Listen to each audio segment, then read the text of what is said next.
Brazil ফ্যানদের কথা বলে আসলে কোনো লাভ নাই। এরা হচ্ছে মানে অতৃপ্ত আত্মার মতো। ফাইনালেও হয়তো ওরা কলম্বিয়া নাইলে হচ্ছে উরুগুয়ে দুই একটা সাপোর্ট করবে। ব্রাজিলের মতন যাদের মাথায় বিন্দু পরিমাণ কোনো কিছু নাই, শুধুমাত্র বাপদাদারটা নিয়েই চিল্লাবে, তাদের কথা নাই বা বলি। ওনারা যখন কোয়ার্টার ফাইনালে আসার আগেই যখন একটা মানুষ বিদায় নেয়, তখন আর মুখ দেখানোর মতন কিছু থাকে না। বাংলাদেশ হতাশ করলে আসলে আর্জেন্টিনা কখনো হতাশ করে না। মেসি অ্যালভারেজের গোলে হচ্ছে আমরা ফাইনালে পৌঁছে গিয়েছি। সো একটা সময় হচ্ছে আমাদের কিন্তু টিম কম্বিনেশন খুবই বাজে ছিল। এরপরে যখন হচ্ছে আপনি সাম্পোলির সময় বলেন একেবারে খারাপ অবস্থা ছিল। স্কালোনি যখন আসে টিমটাকে গুছিয়ে নিতে একটা সময় লাগে। আপনি দেখবেন যে আমরা লাস্ট ম্যাচ কিন্তু হেরেছিলাম হচ্ছে উরুগুয়ের সাথে। এরপরে হচ্ছে ফাইনালে আমি আশা রাখবো যেন হচ্ছে উরুগুয়ে যেন পড়ে, তাহলে হচ্ছে আমাদের খেলাটা হচ্ছে হাড্ডাহাড্ডি হবে। আর ব্রাজিল ফ্যানদের কথা বলে আসলে কোনো লাভ নাই। এরা হচ্ছে মানে অতৃপ্ত আত্মার মতো। 250-টিরও বেশি ডিজাইন অপশন নিয়ে ওয়ালটন স্মার্ট ফ্রিজ, বোঝে আপনার প্রয়োজন।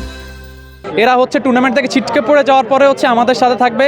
ফাইনালেও হয়তো ওরা কলম্বিয়া নাইলে হচ্ছে উরুগুয়ে দুই একটা সাপোর্ট করবে। অ্যালভারেজ গোল করে, এদের মানে অধিকাংশ দেখলাম যে হচ্ছে ওই দিক থেকে চলে গেছে। মেসি গোল করার পরে কেউই ছিল না। ফাইনালে অলরেডি পৌঁছে গিয়েছি। বেটার একটা ফাইনাল আমরা আশা করছি। আর ইনশাল্লাহ কাপটা আমরা এবার হয়তো জিতবো। But Messi is back. আমরা কিন্তু দেখছি সে কিন্তু একদম লাস্ট মোমেন্টে এসেও কিন্তু তার খেলাটা সে দেখিয়েছে। সে যে বিশ্ব সেরা সেটার প্রমাণ করতে আমরা বারবার বলতে চাই না যে ব্রাজিলের মতন যে আমার বাপের এই ছিল, আমার দাদার এই ছিল। আমরা বলতে চাই বর্তমান টাইমে আমরা কোন অবস্থাতে আছি, বর্তমান সালে আমরা কি করেছি। আমরা কিন্তু ওয়ার্ল্ড কাপ জিতেছি, সেটাও কিন্তু খুব ভালো দলের সাথে জিতেছি, সেটা কিন্তু আর বলার অপেক্ষা রাখে না। তো আমরা ব্রাজিলের মতন যাদের মাথায় বিন্দু পরিমাণ কোনো কিছু নাই, শুধুমাত্র বাপদাদারটা নিয়েই চিল্লাবে, তাদের কথা নাই বা বলি। তাদের সাথে তুলনা করলেও আমরা মনে হবে আমাদের আর্জেন্টিনাকে ছোট করা হবে। ওনারা যখন কোয়ার্টার ফাইনালে আসার আগেই যখন একটা মানুষ বিদায় নেয়, তখন আর মুখ দেখানোর মতন কিছু থাকে না। আমি বলবো ব্রাজিলের সমর্থকরা যারা এসেছে, চুপি এসেছে, আসলে আসুক। খেলা তো সবার, খেলা সবাই দেখবে, কিন্তু তার ভিতরে সেটা হচ্ছে সে যেভাবে এসেছে বা সে যেভাবে উল্লাস করেছিল প্রথমে, সেটা কিন্তু আবারও প্রমাণ করছি আমরা গোল দিয়ে। আমরা কিন্তু আবারও উইনার হয়ে কিন্তু সেটা প্রমাণ করছি। তো ব্রাজিলের যারা সাপোর্টার আছে তাদেরকে আমরা অবশ্যই বলবো যে আপনারা ঘরে থাকুন। আর ব্রাজিলের সাপোর্টারদের বন্ধু বান্ধবদের বলবো যে তারা যেন তাদের ব্রাজিলের সাপোর্টার বন্ধুকে দেখে রাখে। আর্জেন্টিনা ফ্যান হিসেবে আমরা চাই মেসি যাতে গোল দেয়। আর মেসি যখন গোল দেয় ভাই, উদযাপনটা আরও সে হয়। গত ব্রাজিল ম্যাচে তারা প্রশ্ন করে আর্জেন্টিনা ফ্যান হিসেবে যে আর্জেন্টিনা কী প্রাপ্ত, আর্জেন্টিনা গত 20-10 বছরে কী প্রাপ্ত। আমাদের গত 10 বছরে 7টা ফাইনাল, একটা সেমিফাইনাল, একটা ওয়ার্ল্ড কাপ, একটা কোপা আমেরিকা, একটা ফিনালিসিমা। আর কি চাই ভাই একটা আর্জেন্টিনান ফ্যান হিসেবে ভাই? আমরা এই 3টা ট্রফি নিয়েই ভাই আমরা খুশি। আমাদের 5টা স্টার দরকার নাই, জুলিরাম ট্রফি দরকার নেই।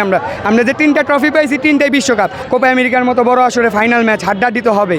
আর হাড্ডাহাড্ডি যখন হবে তখন ইনশাল্লাহ আমরাই জিতবো, কারণ আমরা সব দিক দিয়ে আগে আছি। যেমন ডিফেন্স লাইন আপ, আমাদের কাছে গোলকিপার আছে ভালো, এমিলিয়ানো মার্টিনেজ, আমাদের attacking Julian Alvarez, Lautaro Martinez এবং মেসি।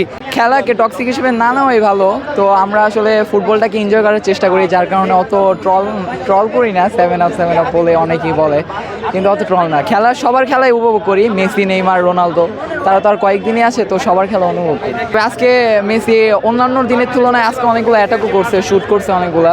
তো ইনশাল্লাহ ফাইনালে মেসি, ডুই মারিয়া দুজনেই গোল করবে, আর আমরা ইনশাল্লাহ চ্যাম্পিয়ন হব। আজকে মেসি একটা গোল করেছে, মেসি পায়ে লাগছে, গোল করেছে। এমিলিয়ানো মার্টিনেজ অনেক ভালো গোলকিপার দিচ্ছে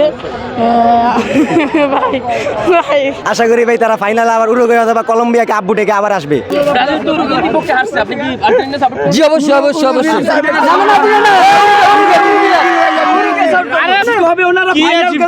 কিন্তু মনে নাই,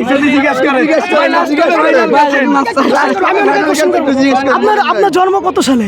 হতাশ করতেছে আমাদের, ওরা পারতেছে না আমার মারার লেগে, বুঝছেন? পারতেছে না।